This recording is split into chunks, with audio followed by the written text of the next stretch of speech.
रहे हैं, मांगो वत्स, मांगो, क्या मांगते हो। अब वो चोर जो था वो बड़ा असमंजस में पड़ गया। उसने कहा कि मैंने तो महादेव को बुलाया ही नहीं और महादेव प्रकट हो गए हैं, मुझसे पूछते हैं क्या मांगोगे, मांगो। अब वो थरथरा रहा है। उसने कहा प्रभु मैंने तो आपको पुकारा ही नहीं, मैं तो पापी हूं, मैं तो चोरी करने आया था। महादेव ने कहा क्या बात करते हो, लोग मुझ पे जल चढ़ाते हैं, लोग मुझ पे दूध चढ़ाते हैं, तुमने तो अपने आप को ही चढ़ा दिया है मेरे ऊपर। तब उसने देखा कि वो तो शिवलिंग पे खड़ा था। कहते हैं महादेव कुभाव में भी हमारे भाव को ग्रहण कर लेते हैं। अपशब्द अर्चना के सुधार देंगे शंभु, ए उरग उर के बल जा गलहार लेंगे शंभु। उरग भी अगर गले के बल जाता है, सीने के बल जाता है, तो महादेव उसको भी उबार लेते हैं। रौ रौ नरक के भागी को भी निखार देंगे शंभु।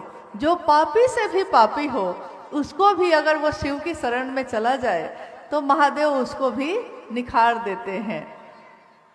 तो महादेव की चर्चा शिव की पूजा ही है, परंतु इसमें हम बहुत सामान न चढ़ाकर अपने हृदय के भाव को चढ़ाते हैं।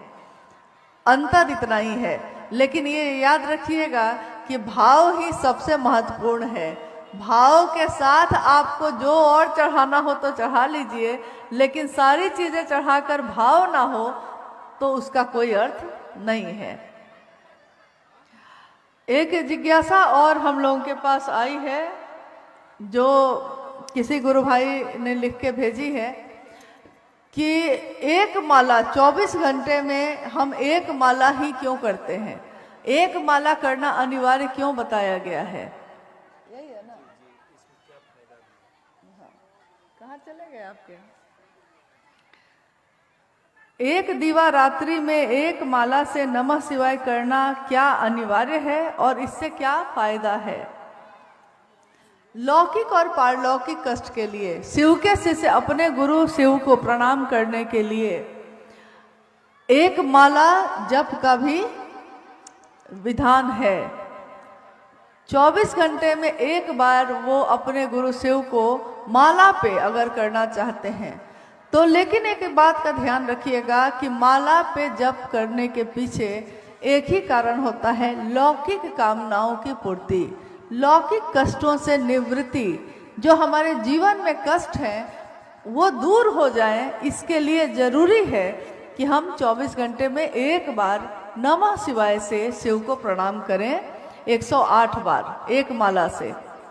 अब है कि क्या ये सांसों के साथ चलेगा, क्या हम सांस में नमः लेते हैं और शिवाय छोड़ते हैं। तो बहुत लोग क्या करते हैं कि उसके साथ साथ एक दाना भी आगे बढ़ाते हैं, सांस भी पे भी चढ़ा लेते हैं और दाना पे भी चढ़ा लेते हैं।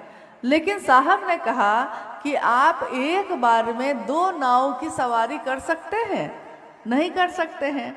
तो इसीलिए पूजा में या नमन करने में दोनों तरीके हैं। लौकिक कामनाओं की पूर्ति के लिए माला पे जप का तरीका है, तो उसका आपकी सांसों से कुछ लेना देना नहीं है। आप मंत्रानुक्रम से, यानी एक दाना एक दाना एक दाना आगे बढ़ाते बढ़ाते नमः शिवाय से शिव को प्रणाम करने की कोशिश करते हैं, शिव को प्रणाम करते हैं। और शिव के शिष्यों के लिए सर्वोत्तम विधि मानी गई है अजपा जप, जो सांसों पे हम करते हैं। सांस पे आप टुकड़े टुकड़े में भी कर सकते हैं। एक बार साहब ने कहा कि आप टुकड़े टुकड़े में भी कर सकते हैं, तो कुछ लोगों ने अपनी माला ही तोड़ ली थी। उन्होंने कहा कि साहब ने कहा है कि टुकड़े टुकड़े में करिए, तो कुछ लोग माला ही तोड़ के टुकड़े में करने लगे। साहब ने कहा कि नहीं, सांसों पे जो करते हैं वो टुकड़े टुकड़े में आप कर सकते हैं। यानी 24 घंटे में जब आपका मन महादेव पे टिके, जब आपको लगे कि महादेव को प्रणाम कर लेते हैं, महादेव आपको प्रणाम, इसके लिए आपको किसी साधन की जरूरत नहीं है। इसके लिए बस आपकी सांस ही पर्याप्त है। सांसों पे नमः सोचे शिवाय गया, महादेव को प्रणाम है। ये चलते फिरते, उठते बैठते, सोते जागते हम कभी भी किसी भी क्षण कर सकते हैं, क्योंकि सांस एक ऐसी माला है जो हमारे जन्म से शुरू होती है और शरीर की मौत पे ही खत्म होती है। सांसों की माला पे जप लूं मैं शिव का नाम। सांसों की माला पे मैं क्या जपूं? शिव का नाम जप लूं। क्या पता सांस सांस में नाम ले, वृथा श्वास मत खो, न जाने इस श्वास का फिर आना हो कि ना हो। क्या जाने हम कि सांस फिर आएगी कि नहीं आएगी। अभी जो आई है तो जो लौटेगी तो फिर आएगी कि नहीं, हम नहीं जानते। तो हर सांस पे महादेव को प्रणाम हो सके, इससे सुंदर विधा और कुछ भी नहीं है। चलिए एक जिज्ञासा और है दीदी। अच्छा, इनका एक और है। ये बेबी दीदी है ब्रह्मपुर से। नमन करते समय शाहिद दीदी का चरण या चेहरा सामने आ जाता है, ये ठीक है या नहीं? क्या बताने का प्रयास। ऐसा बहुत लोगों के साथ होता है। नमन करते समय साहब दीदी का चेहरा सामने आ जाता है, मतलब महादेव का नमन करने बैठते हैं, चेहरा साहब दीदी का आ जाता है। ये सही है या गलत? ये स्वाभाविक है, क्योंकि जब हम नमन करने बैठते हैं तो हमको ये याद रहता है कि किसके कारण ये महामंत्र मुझको मिला है। तो जिनके कारण मिला है हमको उनकी भी याद आ जाती है। तो उन्हीं से कहिए कि जरा हमको महादेव का भी दर्शन करा दीजिए साहब। साहब ने ही तो महादेव का दर्शन कराया है, तो इसमें गलत क्या है? परंतु अगर आप सीधे महादेव का दर्शन नहीं कर पा रहे हैं, महादेव पे मेरा मन नहीं टिक रहा है, तो इसी बात को साहब और दीदी से कहिए कि साहब आपने जो कहा है मुझको वो करना चाहिए। गुरु की दया मिलती है गुरु आदेशित अनुसार करने भर से। तो गुरु के आदेश, जैसे हम लोगों में से बहुत लोग शिव चर्चा सब करते हैं, महादेव से दया भी मांगते हैं, महादेव को प्रणाम भी करते हैं, लेकिन शिव चर्चा करना किसके अनुसार है? जैसा महादेव ने साहब को कहा, साहब ने हम लोगों को कहा, तो हम लोगों को करना उनके अनुसार है। हम लोग करने लगते हैं अपने अपने अनुसार। तो जब अपने अपने अनुसार करेंगे, जैसे हम चिकित्सा में डॉक्टर को जाते हैं अपने शरीर की बीमारी दिखाने, डॉक्टर कहता है कि मेरे अनुसार दवा खाने। किसके अनुसार दवा खाते हैं? डॉक्टर के अनुसार ना। डॉक्टर कहता है कि सुबह ये गोली खाना, शाम में ये गोली खाना। तो हम डॉक्टर के अनुसार ही शरीर की चिकित्सा करते हैं। हमारे मन के चिकित्सक है शिव गुरु मेरे। तो मेरे गुरु मन की चिकित्सा करेंगे, इसके लिए हमको चलना होगा उनके आदेश के अनुसार ही। शिव की चर्चा शिव के लिए करनी होगी, अपनी स्थापना के लिए नहीं। हमारी और आपकी बहुत सारी अनुभूतियां होती हैं। अगर हम कहने लगे कि मेरे जीवन में ये अनुभूति है, ये अनुभूति है, तो आप उस आदमी को पकड़ लीजिएगा जो ये कह रहा है। स्वाभाविक है, जो प्रत्यक्ष दिखता है उसी को लोग पकड़ते हैं। बहुत लोग ये भी कह देते हैं कि मैं साहब का नज़दीकी हूँ, मैं साहब का नज़दीकी रहा हमेशा, साहब ने मुझसे सिर्फ ये कहा, साहब ने, मैं था और सिर्फ साहब थे। तो ऐसे लोग अगर मिले तो समझ जाइएगा कि भाई ये गुरु भाई तो नहीं है, मेरे गुरु बहन तो नहीं है। क्योंकि कोई गुरु भाई गुरु बहन अगर उसने साहब और दीदी से कुछ प्राप्त किया है तो वो अपनी अनुभूति तो बताएगा, लेकिन वो आपके रास्ते को मोड़ेगा उस तरफ जिधर से महादेव का रास्ता जाता है। अपने तरफ नहीं रोकेगा, वो अपने घर में नहीं बैठाएगा कि मेरे मुझसे मिलना जरूरी है, चलिए अमुक भैया के यहाँ क्या चर्चा करते हैं, वो बड़ा अच्छा समझाते हैं। तो अमुक भैया से अच्छा है, मुझको जो लगता है कि अगर घर ही किसी के जाना पड़े तो सबसे अच्छे गुरु भाई हम लोग के हमारे वरेण्य गुरु भ्राता ही हैं। तो हम घर भी जाएं तो उन्हीं के जाएं और बात पे भी चलें तो उन्हीं के चलें। मिलना ही चाहते हैं तो कब आपने चाहा और वो आपसे नहीं मिले? जो मिलना चाहता है वो उससे मिलते हैं हमेशा। ये अनुभूति कितने गुरु भाई गुरु बहनों की है। जब भी एक गुरु भाई ने तो यहाँ तक कहा कि निर्दोष उसको एक केस में फंसाया गया था, निर्दोष था, वकील ने कह दिया उसको कि आज कोर्ट में जाइएगा तो लौट के नहीं आ पाइएगा, और ये कहता है कि मैं निर्दोष था, मैंने कुछ नहीं किया था, मुझको गलत फंसाया गया। परंतु सबूत ऐसे थे, गवाह ऐसे थे। घर से जब निकला कोर्ट जाने के लिए तो उस गुरु भाई ने कहा कि मैंने महादेव के सामने प्रणाम किया, साहब को प्रणाम किया और दीदी को प्रणाम करने लगा। माँ को, माँ नीलमानंद जी को जब प्रणाम करने लगा तो उन्होंने कहा कि मुझको जोर से रुलाई आ। माँ को देख के तो कोई भी रोता, तो रोने लगे जोर से। और उन्होंने कहा कि माँ आप तो जानती हैं कि मैं निर्दोष हूँ, मैंने कुछ नहीं किया है, परंतु वकील कहता है कि कोर्ट से ही मेरी गिरफ्तारी हो जाएगी। अब आप ही सहारा हैं, अब आप ही मुझको बचा सकती हैं, आप ही महादेव से कहिए, आप ही साहब से कहिए। और कहकर आंसू पोंछते हुए वो गुरु भाई कोर्ट चले गए। कोर्ट में जब पहुंचे, वकील ने कहा कि अभी थोड़ी देर बाद आपका केस आएगा, तब तक चाय पीना है तो चाय पी लीजिए। वो एक चाय की दुकान पे बैठकर चाय पीने लगे। चाय पी ही रहे हैं कि तब तक एक वृद्ध महिला, और वो कह रहे हैं कि वृद्ध महिला लाल पार की साड़ी पहने हुए आई हैं और कहती हैं बेटा चाय हमको भी पिलाओ। इनका मन तो दुखी था, आहत था, तो इन्होंने कहा, गुरु भाई ने कहा कि मैंने कहा कि क्या माँ जी, मैं बहुत परेशान हूँ, हमको अभी परेशान नहीं करिए। उस महिला ने कहा मुझको इतनी दूर से बुला लिया और एक कप चाय भी नहीं पिलाता है। इनको एकदम झटका लगा। गुरु भाई ने कहा कि मुझको लगा जैसे कौन है ये, और जैसे ही मैं उनके तरफ देखने लगा कि तब तक वकील ने कहा कि आपका केस का समय आ गया, आइए इधर।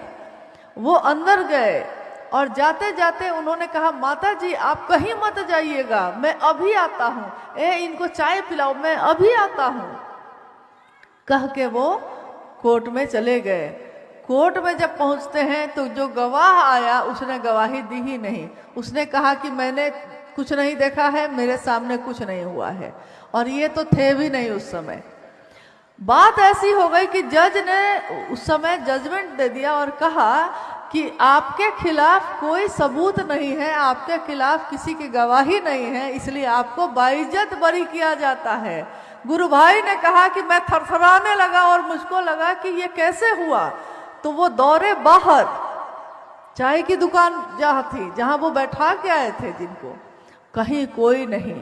चाय की दुकान वाले से पूछा कि अभी जो माता जी थी जो हमको कह रही थी, जिन पे हम बिगड़ गए थे, तो चाय की दुकान वाला बोला कि मैंने किसी को नहीं देखा है, यहाँ कहाँ कोई था। अब वो गुरु भाई मुझको मोतिहारी में मिले, रक्सौल के रहने वाले थे। उन्होंने रोते रोते ये कहा कि दीदी मैंने अनुभूत किया है कि जब जब मैं निर्दोष हुआ और माँ और साहब ने मुझको बचाया है, वो कृतज्ञ होता है जो किसी के एहसान को भूल जाए। साहब और दीदी ने किसी के लिए क्या नहीं किया, सबके लिए किया। किसके लिए नहीं किया? अपना सर्वस्व दिया, महादेव की शिष्यता दी।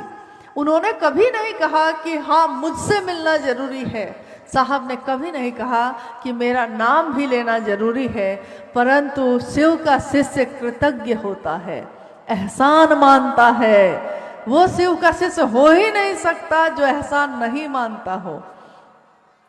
तो साहब ने नहीं कहा, परंतु हमारी शिव की बात पूरी ही नहीं होती अगर हम उनकी बात ना करें, जिन्होंने साहब ने, दीदी ने महादेव से मिलवाया है। तो साहब और दीदी की दया, महादेव की असीम दया हम सब पे बरसती रहे, यूं ही बरसती रहे। ये शिव शिष्यों की बगिया ऐसे ही पल्लवित पुष्पित होती रहे। रोज नए नए फूल खिलते हैं। न जाने कौन कहाँ इस समय कितने लोगों के नाम की घोषणा कर रहा होगा, हम नहीं जानते। शिव के नाम की गूंज उठ रही होगी और साक्षी हर जगह साहब स्वयं है। साहब ने स्वयं कहा कि मैं इसका साक्षी बनूं। महादेव से कहा, महादेव आपके नाम की गूंज उठे और मैं इसका साक्षी बनूं। आज का ये कार्यक्रम भी या दुनिया में कहीं कहीं भी अगर महादेव की बात हो रही है इस क्षण में या अगले किसी क्षण में होगी, उसके साक्षी स्वयं साहब होंगे ही होंगे, इसमें कोई शक नहीं है। आज हम सब महादेव की दिशा में बढ़ रहे हैं।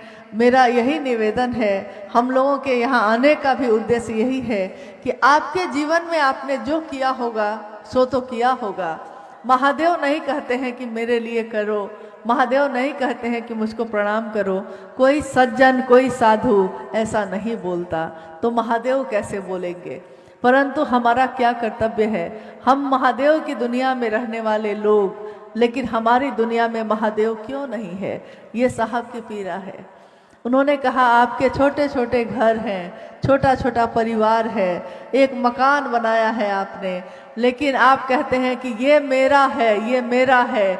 आप थोड़ा अपने घर से बाहर निकलिए, आकाश को देखिए और आप देखिए कि ये महादेव का आकाश है और इसी आकाश के तले आप रहते हैं। महादेव की दुनिया में आप रहते हैं। आपकी दुनिया में वो महादेव रह सके, इसके लिए महादेव से दया मांगिएगा। चलिए, आज आप लोग ने बड़ा अपना समय का दान दिया है और हम सबों ने इसका सौभाग्य पाया है कि अपने गुरु के लिए आज पाकुर की इस धरती पे आने का सौभाग्य मिला है। आप सभी के चरणों में मेरा प्रणाम है, आप सभी को मेरा प्रणाम। अभी हम लोग सुन रहे थे जी, तो आप लोग कृपया शांत चित्त होकर बैठे और गुरु से जुड़ के क्या होता है? मेरे गुरु महेश्वर शिव को मेरा प्रणाम है। इस कालखंड के प्रथम शिव के शिष्य, हम सबों के परम आदरणीय वरेण्य गुरु भ्राता साहब श्री के चरणों में मेरा प्रणाम है। शक्ति स्वरूपा माँ नीलम आनंद जी के चरणों में मेरा प्रणाम है और पाकुर के इस मैदान में उपस्थित आप सभी गुरु भाई गुरु बहन के चरणों में मेरा प्रणाम है। महागुरु महादेव की दया से और साहब दीदी के आशीर्वाद से इस जीवन में शिव मेरे और आपके गुरु हुए।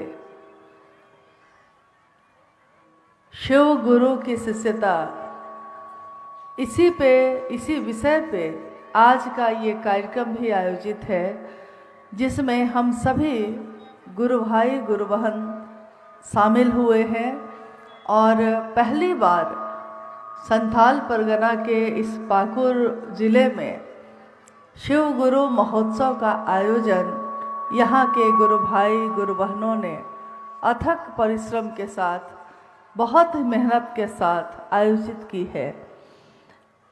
उन सभी को मेरा प्रणाम है जिन्होंने इसमें अपना योगदान दिया, क्योंकि महादेव के काम में किया हुआ कुछ भी व्यर्थ नहीं जाता। आप एक कदम चलते हैं, वो 1000 कदम चलता है। आप एक आँखों से देखते हैं, महादेव हजारों आँखों से देखता है। आप हम एक कान है हमारे जो सुनते हैं, परंतु वो महादेव तो लाखों हजारों कानों से सुनता है।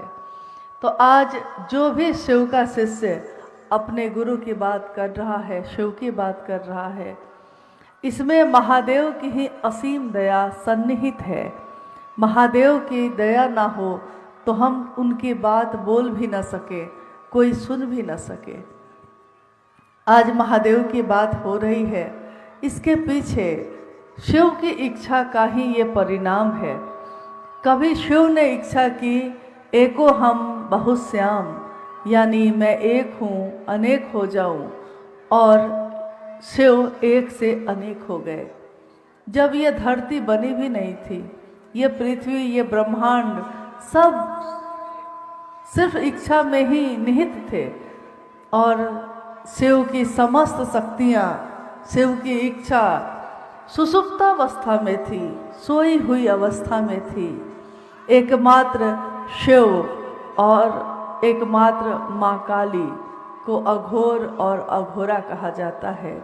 जब दुनिया बनी भी नहीं थी तो ये अघोर रूप में, यानी बिना तरंगों के सारी शक्तियां हैं, परंतु सुसुप्तावस्था में है, सोई अवस्था में है। इस अवस्था में वो विद्यमान है और उस सुसुप्तावस्था में एक दिन ऐसा हुआ है, एक घटना होती है। शिव की एक इच्छा ये भी होती है कि मैं एक से अनेक हो जाऊं। उनकी इस इच्छा में इतना बल है, इतना बल है कि उन्होंने सोचा और पृथ्वी, दुनिया बनने लगी। आकाश बना, हवा बनी, आकाश, वायु, अग्नि बनी, जल बना, पृथ्वी बनी, मिट्टी बनी। शिव की इच्छा में इतना बल है, इतना बल है कि मात्र उनके सोचने से न जाने ऐसी कितनी दुनिया बन रही होगी, रह रही होगी और टूट रही होगी, हम नहीं जानते। परंतु शिव की उस इच्छा में ही बल है कि आज करोड़ों लोग शिव को अपना गुरु बना के चल रहे हैं। ये मेरी इच्छा से नहीं हुआ, ये आपकी हमारी इच्छा से नहीं हुआ है, ये उनकी इच्छा से हुआ जिनकी इच्छा में बल है, जिसके आदेश में बल है। इस कालखंड में आपने सुना अभी लगातार जिस कार्यक्रम में लगभग सभी वक्ताओं ने शिव की शिष्यता और इस कालखंड में शिव शिष्यता के आने के पीछे साहब और दीदी का जो आगमन है उसके बारे में बात की। मैं नहीं जानती कि आप साहब दीदी के बारे में क्या जानते हैं, लेकिन मैंने अपने जीवन में ये देखा है, जो मैं अपनी आंखों से देखकर बैठी हूँ। साहब ने कहा भी है बार बार कि मैं नहीं कहता सुनी सुनाई, मैं कहता हूँ आँखन देखी। इन आँखों से जिनको देखा, साहब को, दीदी को, ये साहब और दीदी कौन हैं ये मैं नहीं जानती कि आप जानते हैं कि नहीं, क्योंकि आपने अनुभूतियाँ सुनी और हमारी आपकी भी अनुभूति है। हम किसी से कहते हैं कि शिव को गुरु बना लो, वो बना लेता है। हम किसी से कहते हैं कि मन ही मन कहिएगा, हे शिव आप मेरे गुरु हैं, मैं आपका शिष्य हूँ, मुझ शिष्य पर दया कर लीजिए, और वो मन ही मन ये कहने लगता है। उसके मन ही मन कहने का परिणाम है, रिजल्ट है, परिणाम ये है कि उसके लौकिक और पारलौकिक कष्ट दूर हो जाते हैं। लौकिक और पारलौकिक मनोरथ स्वतः सिद्ध हो जाते हैं। ये ताकत, ये ऊर्जा न मेरी है न आपकी है, जिसने कहा है उसकी नहीं, जिनके द्वारा निश्रित हुई है, जहां से ये प्रारंभ हुआ है, ये ताकत तो उसकी काम कर रही है, ऊर्जा तो उसकी काम कर रही है। मेरे आपके बोलने से नहीं होता। हम बोल किसकी बात रहे हैं, महत्व इस बात का है हम क्या बोलते हैं। पहला सूत्र, दूसरा सूत्र, तीसरा सूत्र, लेकिन इन तीनों सूत्रों का निरूपण करने वाले कौन हैं, इन तीनों सूत्रों को बताने वाले कौन हैं और उनके जीवन में इसको घटित करने वाले कौन हैं। यानी ये ऊर्जा का केंद्र शिव स्वयं है। उनकी इच्छा से ही आज वो गुरु बने हैं, उनकी इच्छा से ही हम आप शिष्य बन रहे हैं, उनकी इच्छा से ही कोई मेरी बात को सुनता है, उनकी इच्छा से ही उसके जीवन में परिणाम आते हैं। इसमें न तो मेरा कुछ लगा है न तो कुछ आपका लगा है। हमने बस इतना किया है कि इस संदेश को एक से दूसरे तक, दूसरे से तीसरे तक पहुंचाया है। लेकिन संदेश ये है साहब हरिनानंद जी का, ये बात है साहब हरिनानंद जी की, जो हम और आप दोहरा रहे हैं। दोहराने वाले की भी ऊर्जा लगती है, परंतु मूल ऊर्जा उनकी लगती है जिनकी ये बात है।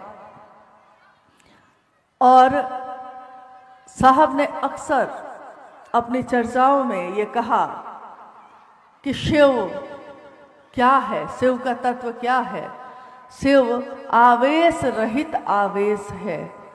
आवेश रहित आवेश, यानी पूरी की पूरी ताकत, पूरी की पूरी ऊर्जा उसी शिव में है, परंतु वो एकदम आवेश रहित है। सारी शक्तियां उन्हीं से निश्रित है, सारी शक्तियां शिव का प्रकटीकरण है, परंतु शक्तियों के जनक होने के बावजूद महादेव परम शांत हैं।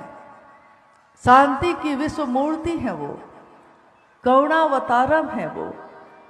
हमको आपको कुछ मिल जाए तो अहंकार और अकर इतना बढ़ जाता है कि हम दूसरों से मदद भी लेने में शर्मिंदगी महसूस करते हैं। दूसरे से कैसे कहें, किसी से हम मदद कैसे मांगे।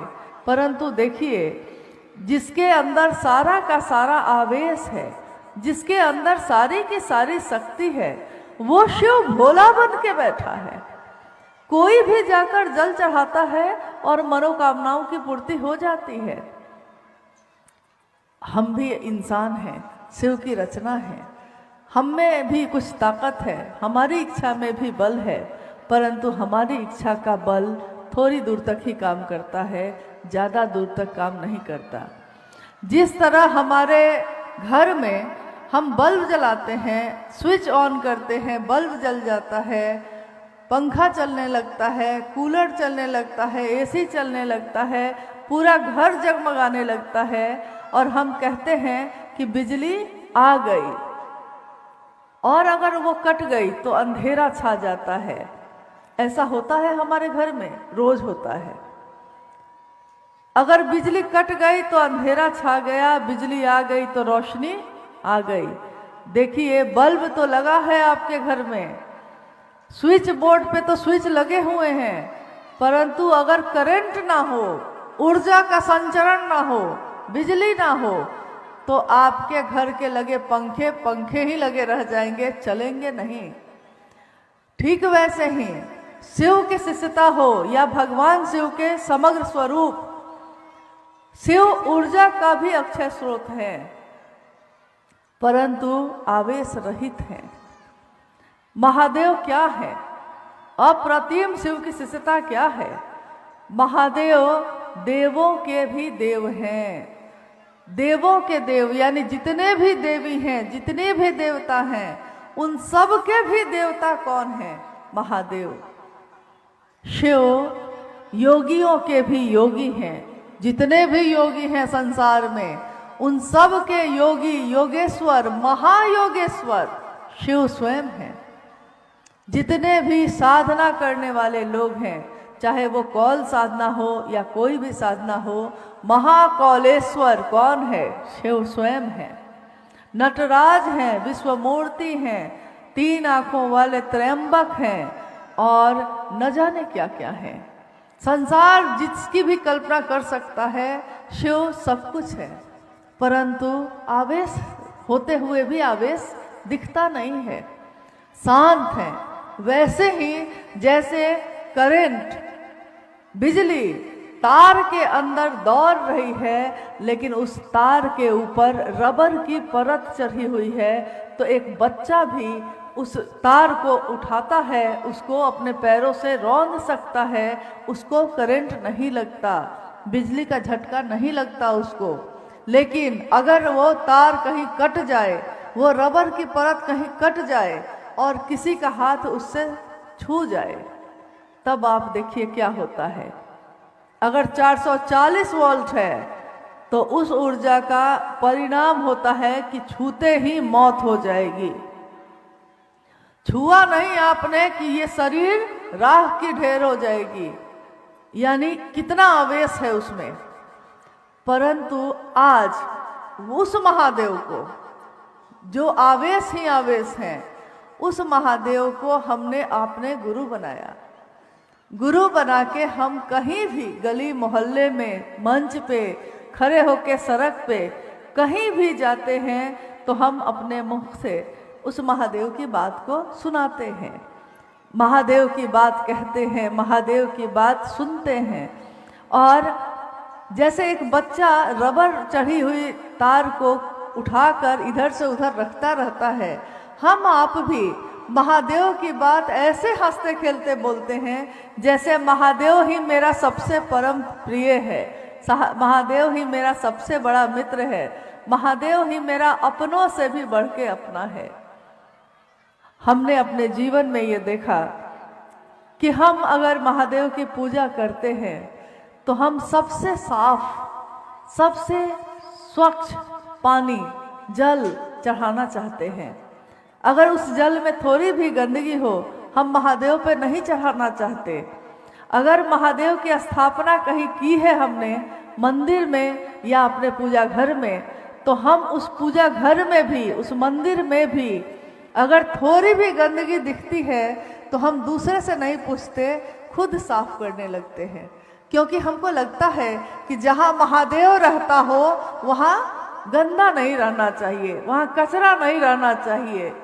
और हमने पहले सूत्र में कहा है, मन ही मन हे शिव आप मेरे गुरु हैं, मैं आपका शिष्य हूँ, मुझ शिष्य पर दया कर दीजिए। मन ही मन कहा है, यानी महादेव मन से निकल रहे हैं, मन में ही आ रहे हैं।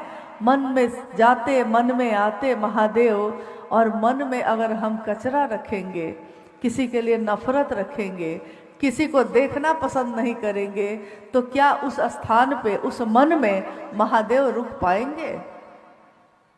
क्योंकि जिस मन में महादेव रहते हैं उस मन में भी तो हमको स्वच्छ रखना चाहिए, साफ रखना चाहिए। अगर कोई कचरा हो तो बाहर निकाल देना चाहिए, ताकि महादेव की स्थापना हो मेरे मन में, मेरे हृदय में। हम अपने जीवन में भोजन करने भी बैठते हैं, 56 तरह के भोजन अगर आपके सामने रख दिए जाए, मिथिला में 56 तरह के भोजन बना के आपको खिलाए जाते हैं। जब मिथिला जाइएगा तो देखिएगा इतनी इतनी कटोरी में 56 तरह के व्यंजन परोसे जाएंगे।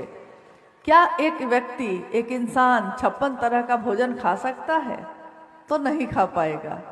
तो हम क्या करते हैं, हम उसमें अपनी पसंद और अपने शरीर के अनुकूल जो जो चीजें हैं हम चुन लेते हैं।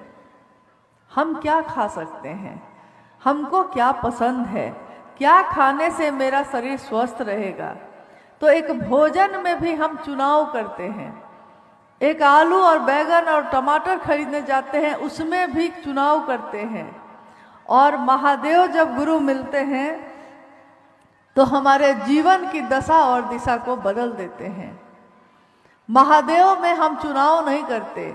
महादेव, शिव की शिष्यता एकमात्र विकल्प है, यहाँ दूसरा कोई विकल्प नहीं। यहाँ महादेव के सिवा दूसरा विकल्प नहीं है। आपने सुना कि इस गुरु मंच से महादेव की बात की जाती है। कोई यहाँ साधु आया है? नहीं। कोई प्रवचन कर रहा है? नहीं। कोई सत्संग चल रहा है? तो अगर आप सत्संग का मतलब समझते हैं तो जिसकी हम संगत करते हैं, जिसका हम साथ लेते हैं, हम उसके जैसे ही बनने लगते हैं। तो महादेव की चर्चा जहाँ भी होती हो, अगर हम कहते हैं, अगर हम सुनते हैं, तो उसका परिणाम क्या होता है इसको सुनिए कि महादेव की संगत हमको महादेव जैसा बनाती है, महादेव ही बनाती है। एक जल की बूंद, एक बूंद कमल के पत्ते पे अगर पड़ जाए तो चमकता है, जल बन के चमकता है। एक पानी की बूंद अगर सीप में पड़ जाए तो क्या होता है? वही पानी की एक बूंद ही है। एक सीप में पड़ गया तो मोती बनकर बाहर निकलता है। मामला बस संगत का है। हमने किसका साथ लिया, हमने किसका सानिध्य लिया। इस जीवन में महादेव को गुरु बना के हमने किसका साथ लिया है? हमने महादेव का साथ लिया। हमने जाना कि ये साहब और दीदी कौन हैं, क्या कहा इन्होंने। आज हम कहीं भी किसी के नाम की घोषणा करते हैं तो हम बोलते हैं कि आज से और अभी से इन्होंने शिव को अपना गुरु माना है। इनके नाम की घोषणा शिव के अंतरिक्ष साम्राज्य में दर्ज की जाए। और हम एक घोषणा के साथ जो वाक्य बोलते हैं, जागा जागा महादेव, तो ये जागा जागा महादेव, महादेव नहीं सोया है, मेरे आपके अंदर जो शिव है वो सोया है, उसको जगाने की बात हो रही है। लेकिन क्या आप जानते हैं कि ये जागा जागा महादेव किसकी बोली हुई बात है, किसने कहा था पहली बार? क्या आपने इसके बारे में सुना है या पढ़ा है, किसी से जाना है? हम तीनों सूत्रों के बारे में बात करते हैं। साहब के जीवन में ये तीनों सूत्र कैसे आए, क्यों आए, इसका परिणाम क्या है? जागा जागा महादेव हम कहते क्यों हैं? क्योंकि आज तक किसी भी शास्त्र में, किसी भी साहित्य में, किसी भी ग्रंथ में हमने कहीं भी इस शब्द का उल्लेख नहीं सुना है।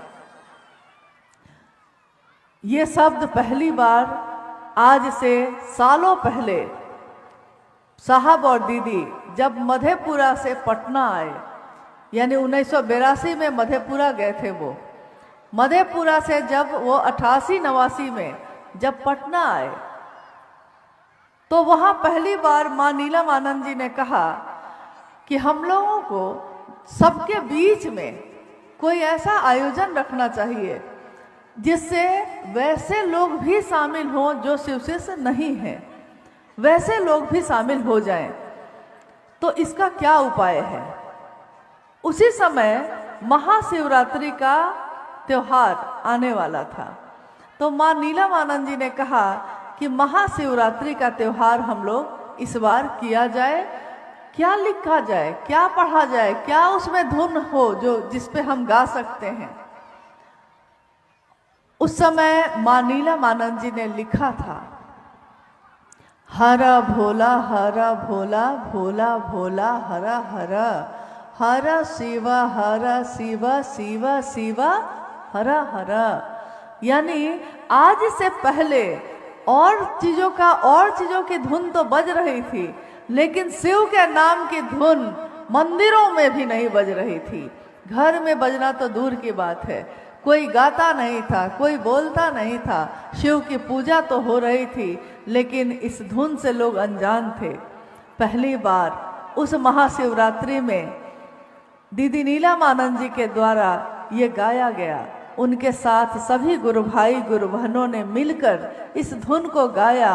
और ये एक गीत है कि खत लिखने की बात उस गीत में है कि फूल तुम्हें भेजा है खत में, फूल नहीं मेरा दिल है, प्रियतम मेरे तुम ये लिखना, क्या ये तुम्हारे काबिल है? एक प्रेमिका अपने प्रेमी को खत लिख रही है और उस खत में एक फूल रख के कहती है, लिखती है उसमें कि ये खत में जो फूल रखा है इसको फूल मत समझना, मेरा दिल समझना। ठीक वही भाव वही है, शब्द बदल गए। ठीक वही भाव, हरा भोला भोला भोला हरा हरा। मतलब महादेव को एक शिष्य कह रहा है, महादेव मैं आपको पुकारता हूँ, लेकिन क्या ये मेरी पुकार आपके काबिल है? मैं अपने हृदय में आपको रखना चाहता हूँ, परंतु ये मेरा हृदय, ये मेरा दिल आपके काबिल है? और ये धुन पहली बार वहाँ बजा।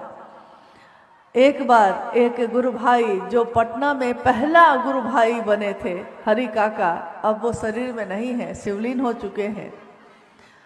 साहब और दीदी उनको बड़ा प्रेम करते थे, बड़ा मानते थे। एक बार की घटना है कि वो बीमार हो गए तो साहब और दीदी उनसे मिलने के लिए उनके घर गए। हरि काका ने दीदी से कहा कि दीदी मैंने रात नींद में, सपने में, ध्यान में ये देखा कि माँ भगवती आई हैं और कह रही हैं कि तुम शिष्यों को, शिव के शिष्यों को अगर कोई कष्ट होता है तो अपने गुरु को बोलो, अंतरिक्ष को बोलो, आपके गुरु सुनेंगे, आपके कष्ट हटेंगे।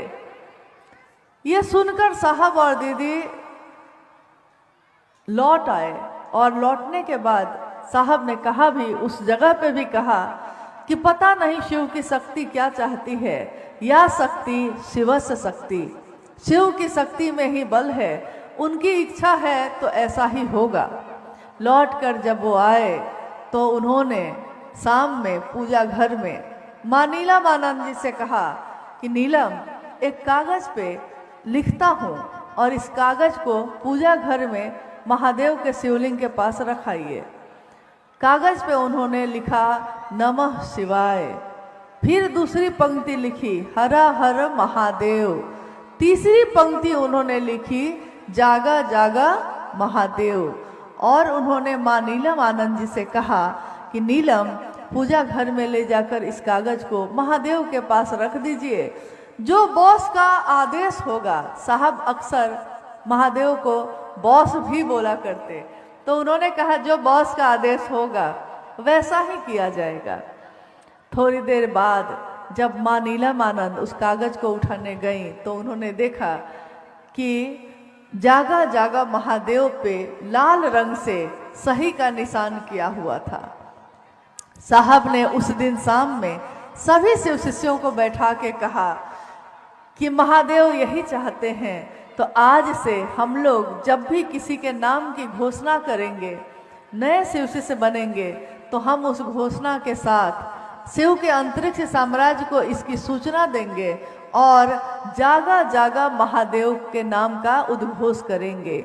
ये जागा जागा महादेव नारा नहीं है, ये कोई हल्ला करने का ये वाक्य नहीं है कि हम हर बात में कहने लगते हैं जागा जागा महादेव, जागा जागा महादेव।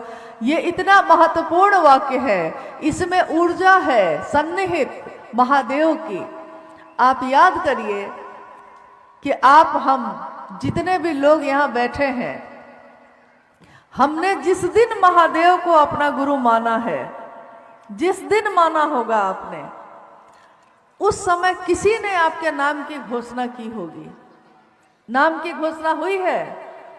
आपके नाम की घोषणा हुई है? आप ही लोग से पूछ रहे हैं, नाम की घोषणा हुई है? हुई है।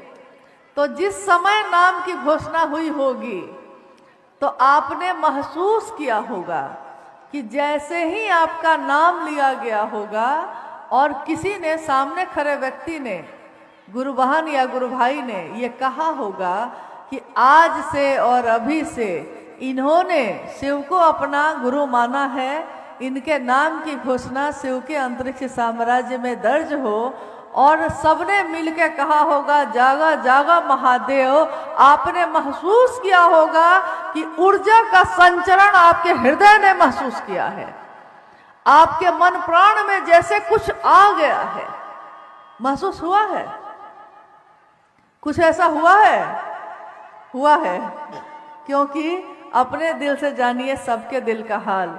जिस दिन मेरे नाम की घोषणा हुई थी, मुझको ऐसा ही लगा था कि जैसे मैं किसी और दुनिया में आ गई। ये दुनिया कितनी सुखद है, महादेव की बात है, महादेव का शिष्य मैं बन सकूं, इससे सुंदर बात मेरे इस जीवन का कुछ भी नहीं है। इससे सुंदर पक्ष मेरा कोई और नहीं है। मैं दुनिया में चाहे कुछ भी बन जाऊं, इससे ज़्यादा सुंदर मेरा परिचय कुछ नहीं हो सकता।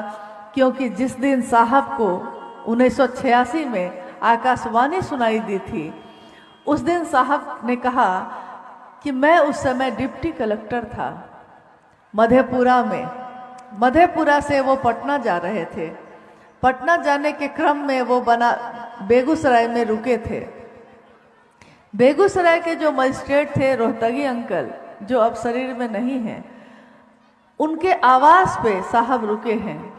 वहीं पे सुबह की बेला में जब वो जगे हैं और बाहर बैठे हैं अकेले, 4 बजे का समय है, अमृत बेला है, और साहब बैठे हैं। आवाज गूंजती है, उनके मन को सुनाई देती है, और प्रश्न और उत्तर चल रहे हैं कि तुम क्या करते हो, साहब कह रहे हैं। साहब ने कहा कि मैं उस दिन डिप्टी कलेक्टर था। आपसे अगर कोई पूछता है कि आप क्या करते हैं, आप कौन हैं, तो हम क्या जवाब देते हैं? जब हमसे कोई पूछता है कि आप कौन हैं, तो आप क्या बोलते हैं? जो खेती करता है वो कहता है कि मैं किसान हूँ। कोई अगर शिक्षक है तो वो कहता है कि मैं मास्टर हूँ। कोई कहता है मैं प्रोफेसर हूँ। कोई कहता है मैं डॉक्टर हूँ। कोई कहता है मैं इंजीनियर हूँ। कोई कहता है मैं कलेक्टर हूँ। लेकिन साहब उस दिन डिप्टी कलेक्टर थे। आवाज ने पूछा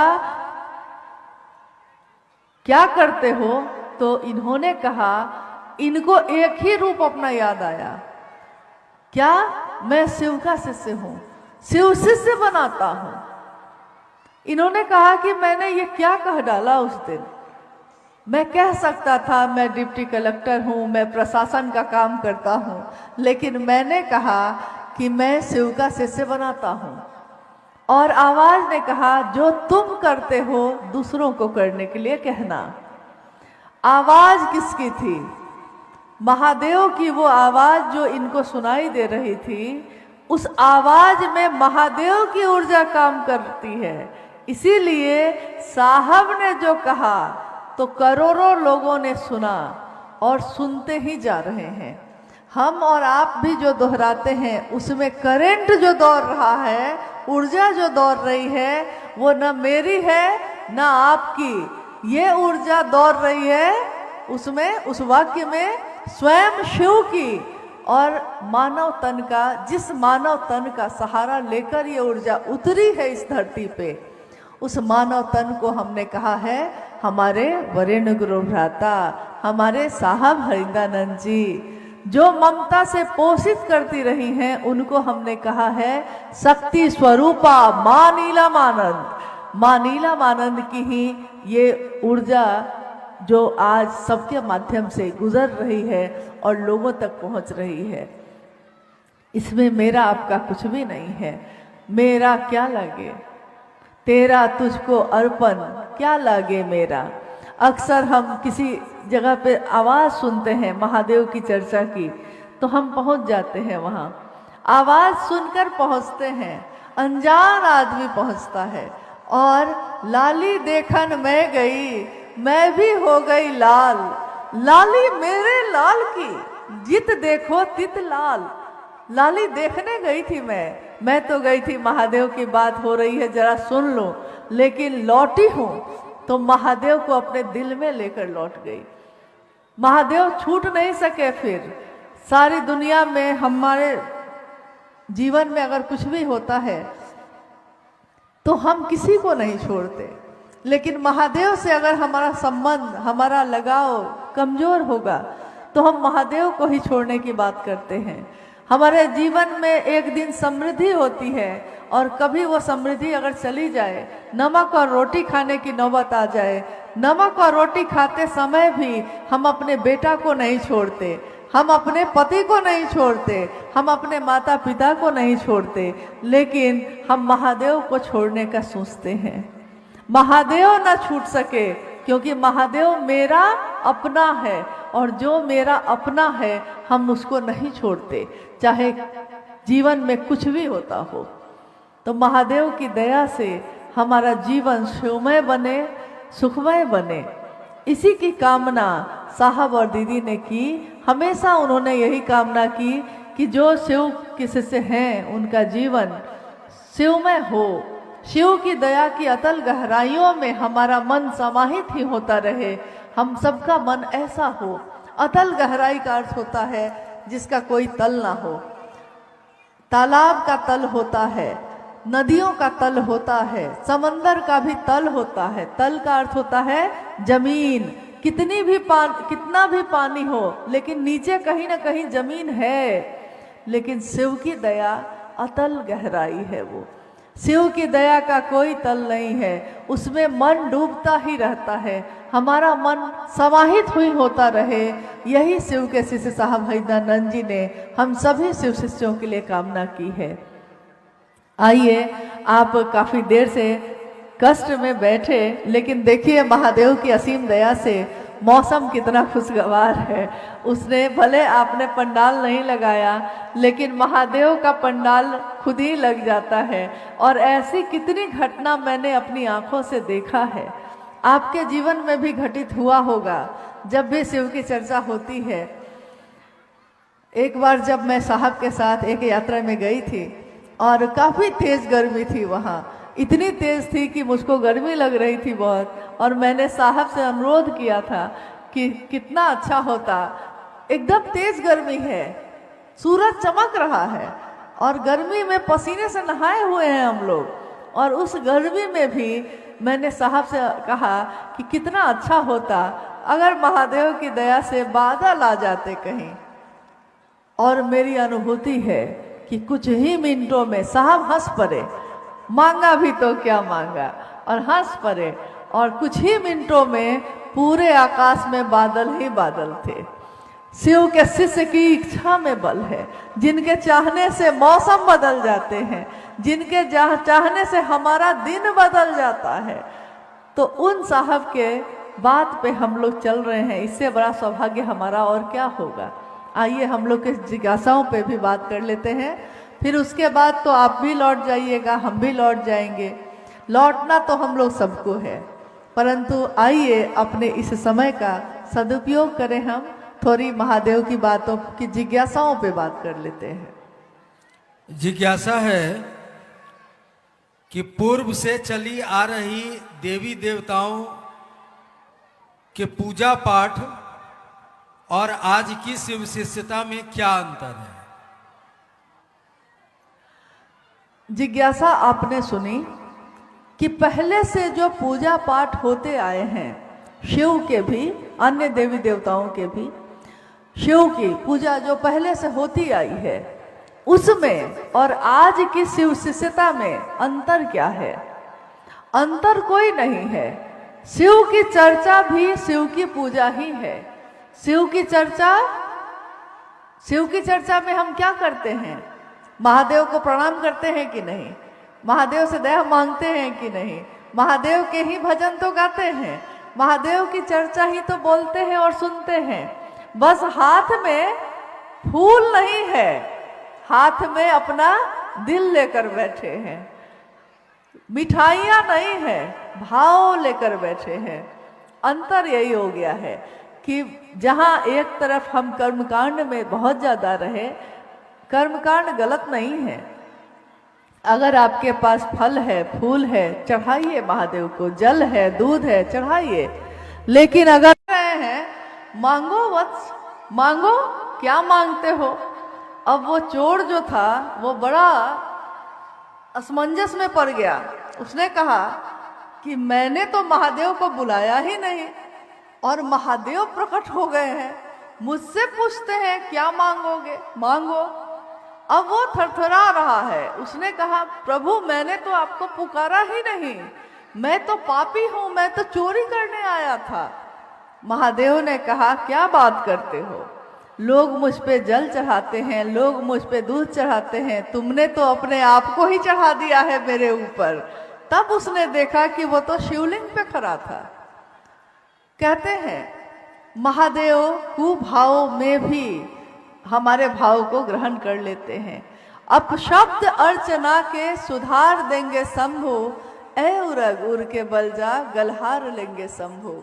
उरग भी अगर गले के बल जाता है, सीने के बल जाता है, तो महादेव उसको भी उबार लेते हैं। रौ रौ नरक के भागी को भी निखार देंगे शंभु।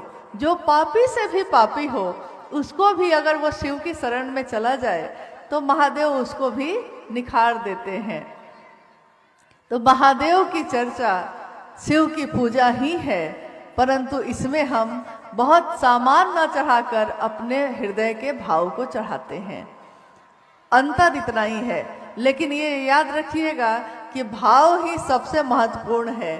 भाव के साथ आपको जो और चढ़ाना हो तो चढ़ा लीजिए, लेकिन सारी चीजें चढ़ाकर भाव ना हो तो उसका कोई अर्थ नहीं है। एक जिज्ञासा और हम लोगों के पास आई है, जो किसी गुरु भाई ने लिख के भेजी है कि एक माला 24 घंटे में हम एक माला ही क्यों करते हैं, एक माला करना अनिवार्य क्यों बताया गया है। यही है ना? कहाँ चले गए आपके? एक दीवा रात्रि में एक माला से नमः शिवाय करना क्या अनिवार्य है और इससे क्या फायदा है। लौकिक और पारलौकिक कष्ट के लिए शिव के शिष्य अपने गुरु शिव को प्रणाम करने के लिए एक माला जप का भी विधान है। 24 घंटे में एक बार वो अपने गुरु शिव को माला पे अगर करना चाहते हैं तो लेकिन एक बात का ध्यान रखिएगा कि माला पे जप करने के पीछे एक ही कारण होता है, लौकिक कामनाओं की पूर्ति, लौकिक कष्टों से निवृत्ति। जो हमारे जीवन में कष्ट हैं वो दूर हो जाए, इसके लिए जरूरी है कि हम 24 घंटे में एक बार नमः शिवाय से शिव को प्रणाम करें 108 बार एक माला से। अब है कि क्या ये सांसों के साथ चलेगा? क्या हम सांस में नमः लेते हैं और शिवाय छोड़ते हैं? तो बहुत लोग क्या करते हैं कि उसके साथ साथ एक दाना भी आगे बढ़ाते हैं, सांस भी पे भी चढ़ा लेते हैं और दाना पे भी चढ़ा लेते हैं। लेकिन साहब ने कहा कि आप एक बार में 2 नाव की सवारी कर सकते हैं? नहीं कर सकते हैं।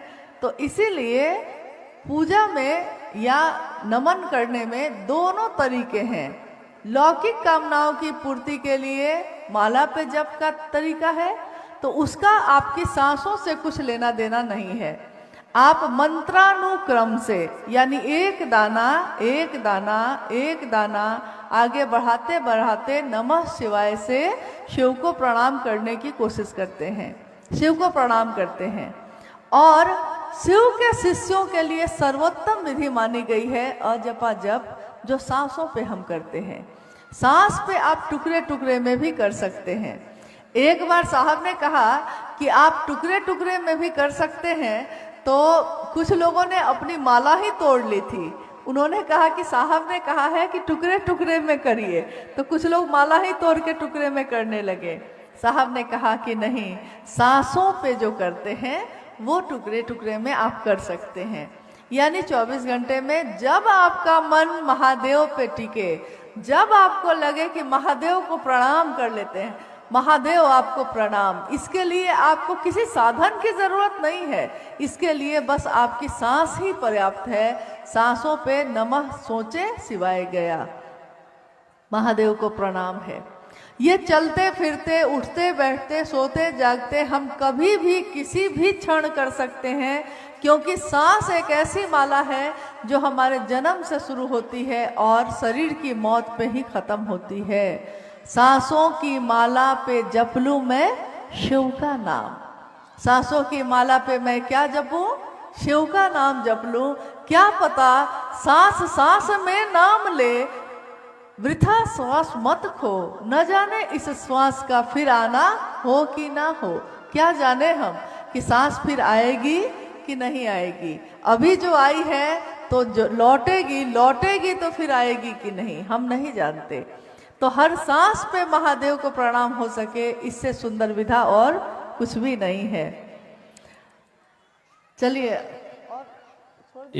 एक जिज्ञासा और है दीदी। अच्छा, इनका एक और है। ये बेबी दीदी है ब्रह्मपुर से, नमन करते समय शायद दीदी का चरण या चेहरा सामने आ जाता है, ये ठीक है या नहीं? कृपया बताने का प्रयास करें। ऐसा बहुत लोगों के साथ होता है।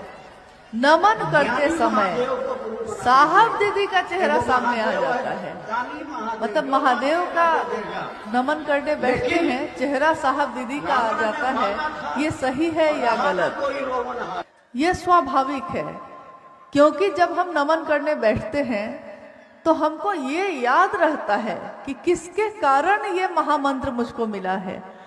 तो जिनके कारण मिला है हमको उनकी भी याद आ जाती है। तो उन्हीं से कहिए कि जरा हमको महादेव का भी दर्शन करा दीजिए साहब। साहब ने ही तो महादेव का दर्शन कराया है, तो इसमें गलत क्या है?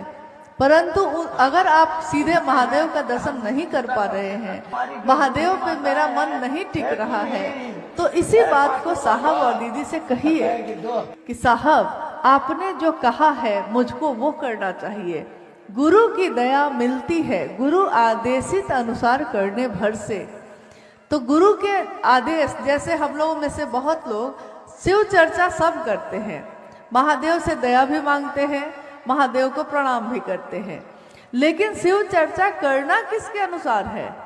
जैसा महादेव ने साहब को कहा, साहब ने हम लोगों को कहा, तो हम लोगों को करना उनके अनुसार है। हम लोग करने लगते हैं अपने अपने अनुसार। तो जब अपने अपने अनुसार करेंगे, जैसे हम चिकित्सा में डॉक्टर को जाते हैं अपने शरीर की बीमारी दिखाने, डॉक्टर कहता है कि मेरे अनुसार दवा खाने, किसके अनुसार दवा खाते हैं? डॉक्टर के अनुसार ना। डॉक्टर कहता है कि सुबह ये गोली खाना, शाम में ये गोली खाना। तो हम डॉक्टर के अनुसार ही शरीर की चिकित्सा करते हैं। हमारे मन के चिकित्सक है शिव गुरु मेरे, तो मेरे गुरु मन की चिकित्सा करेंगे, इसके लिए हमको चलना होगा उनके आदेश के अनुसार ही।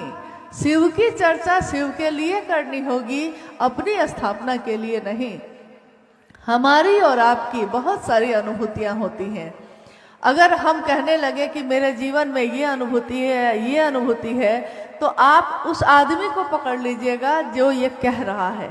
स्वाभाविक है, जो प्रत्यक्ष दिखता है उसी को लोग पकड़ते हैं। बहुत लोग ये भी कह देते हैं कि मैं साहब का नज़दीकी हूँ, मैं साहब का नज़दीकी रहा हमेशा, साहब ने मुझसे सिर्फ ये कहा, साहब ने, मैं था और सिर्फ साहब थे। तो ऐसे लोग अगर मिले तो समझ जाइएगा कि भाई ये गुरु भाई तो नहीं है, मेरे गुरु बहन तो नहीं है। क्योंकि कोई गुरु भाई गुरु बहन अगर उसने साहब और दीदी से कुछ प्राप्त किया है तो वो अपनी अनुभूति तो बताएगा, लेकिन वो आपके रास्ते को मोड़ेगा उस तरफ जिधर से महादेव का रास्ता जाता है। अपने तरफ नहीं रोकेगा, वो अपने घर में नहीं बैठाएगा कि मेरे मुझसे मिलना जरूरी है, चलिए अमुक भैया के यहाँ क्या चर्चा करते हैं, वो बड़ा अच्छा समझाते हैं। तो अमुक भैया से अच्छा है, मुझको जो लगता है कि अगर घर ही किसी के जाना पड़े तो सबसे अच्छे गुरु भाई हम लोग के हमारे वरेण्य गुरु भ्राता ही हैं। तो हम घर भी जाएं तो उन्हीं के जाएं और बात पे भी चले तो उन्हीं के चलें। मिलना ही चाहते हैं तो कब आपने चाहा और वो आपसे नहीं मिले? जो मिलना चाहता है वो उससे मिलते हैं हमेशा। ये अनुभूति कितने गुरु भाई गुरु बहनों की है। जब भी एक गुरु भाई ने तो यहाँ तक कहा कि निर्दोष उसको एक केस में फंसाया गया था, निर्दोष था, वकील ने कह दिया उसको कि आज कोर्ट में जाइएगा तो लौट के नहीं आ पाइएगा, और ये कहता है कि मैं निर्दोष था, मैंने कुछ नहीं किया था, मुझको गलत फंसाया गया। परंतु सबूत ऐसे थे, गवाह ऐसे थे। घर से जब निकला कोर्ट जाने के लिए तो उस गुरु भाई ने कहा कि मैंने महादेव के सामने प्रणाम किया, साहब को प्रणाम किया और दीदी को प्रणाम करने लगा।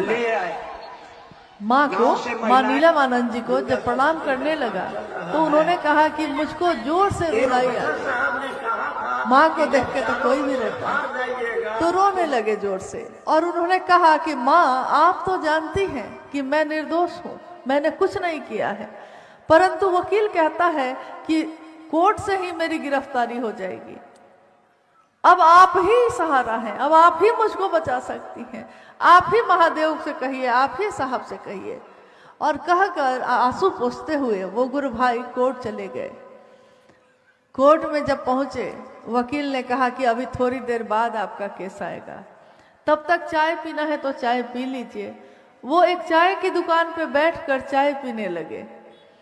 चाय पी ही रहे हैं कि तब तक एक वृद्ध महिला, और वो कह रहे हैं कि वृद्ध महिला लाल पाड़ की साड़ी पहने हुए आई हैं और कहती हैं बेटा चाय हमको भी पिलाओ।